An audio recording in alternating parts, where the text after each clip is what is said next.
parallels between weather modification and the nuclear age are striking. If we can build a thing, should we? And if it's possible, is there any way to stop it? This is the High-Frequency Active Auroral Research Project, jointly managed by the Air Force Research Laboratory and the Office of Naval Research. Its stated purpose? Communications research. But many scientists worldwide, including the holder of the technology's patent, claim that this facility has another, more insidious capability. Experimental manipulation of the atmosphere to control the weather. Bernard Eastland is a plasma physicist, former fusion researcher for the U.S. Atomic Energy Commission, and inventor who has 3 weather control patents. Eastland's specialty is revolutionary mechanisms of energy transfer. That was exactly the reason that the Atlantic Richfield Oil Company approached him with a unique problem to solve. I was originally hired by ARCO in about 1984 to find a use of their natural gas on the North Slope of Alaska. They have 23 trillion cubic feet of natural gas.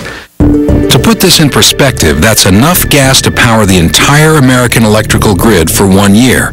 But its location was so remote, there was no economically feasible way to transport it. Dr. Eastland had been contracted with them to find a way to exploit the natural gas on the North Slope. In other words, to convert natural gas to money, but first to turn it to electricity and then radio frequency energy. I came up with the idea of using the energy in the gas to make electricity, and to use the electricity to power a large phased array antenna that could modify the ionosphere in different ways. Eastland's massive antenna array invention was called HAARP, the High-Frequency Active Auroral Research Project. The claims being made about the technology were such that it was almost unbelievable.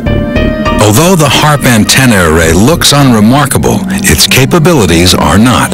HAARP is one of the few man-made devices capable of heating the Earth's ionosphere. The ionosphere is an enveloping layer of charged particles located 90 miles above the surface, above the atmosphere as most of us know it. The charged particles in the ionosphere perform a very important function for the planet.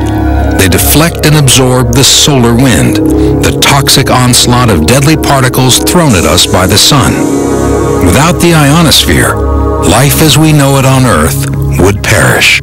Eastland's plan was to pump energy derived from natural gas directly into the ionosphere. The stated goal was communications research. ARCO immediately understood the genius in Eastland's idea, and thanks to his patent, they were contracted by the U.S. military to build this incredible device. It's a very good research facility. It's minuscule compared to the size of antenna I suggested in my patents. However, it's the first piece of what could become something bigger. But even in its current incarnation, it's the largest ionospheric heater in the world, capable of heating a 400 square mile area of the ionosphere to over 50,000 degrees. It's also a phased array, which means it's steerable and it can point where it wants to point. You can make those waves go where you want. What they have found is that by sending radio frequency energy up and focusing it as they do with these kinds of instruments, it causes a heating effect. And that heating literally lifts the ionosphere within a 30-mile diameter area, therein changing localized pressure systems or perhaps the route of jet streams.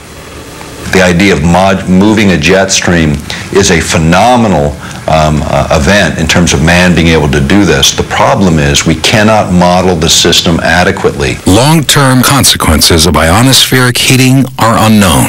Changing weather in one place can have a devastating downstream effect.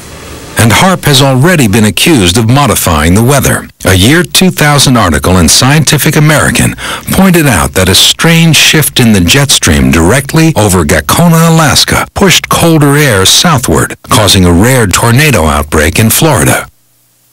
As a weapon of war, HAARP's possible uses are daunting. Think about a 100,000 person army and your opposition, and say you could hit them with flooding rains and horrible conditions in terms of weather for several weeks, maybe months. You can degrade their ability to perform in the battlefield. HAARP has other amazing implications as a multi-purpose weapon. Using ionospheric manipulation, it could disrupt enemy radio and cellular communication. It could even be used to sense, differentiate, and directly destroy enemy missiles. That's where war is headed in the 21st century. That's where these systems are headed in the 21st century. HAARP's potential role as secret weapon of war has long been known in military circles. Numerous countries have lodged complaints against its use, pointing to it as an obvious violation of the NMOD treaty outlawing environmental modification for weapons applications. The last 3 secretaries of defense have all called for the elimination, the dropping of this environmental treaty. This treaty was well thought out in the early 70s, ratified by our Congress in 78. That treaty needs to stay in effect. Through all of the controversy, HAARP scientists have maintained that the array is intended only for pure research, and that it has nowhere near the power necessary to truly change the weather. Regardless of its actual current use, HAARP does exist, and by next year the array will more than double in size. And the American military interest in weather modification doesn't end with HAARP.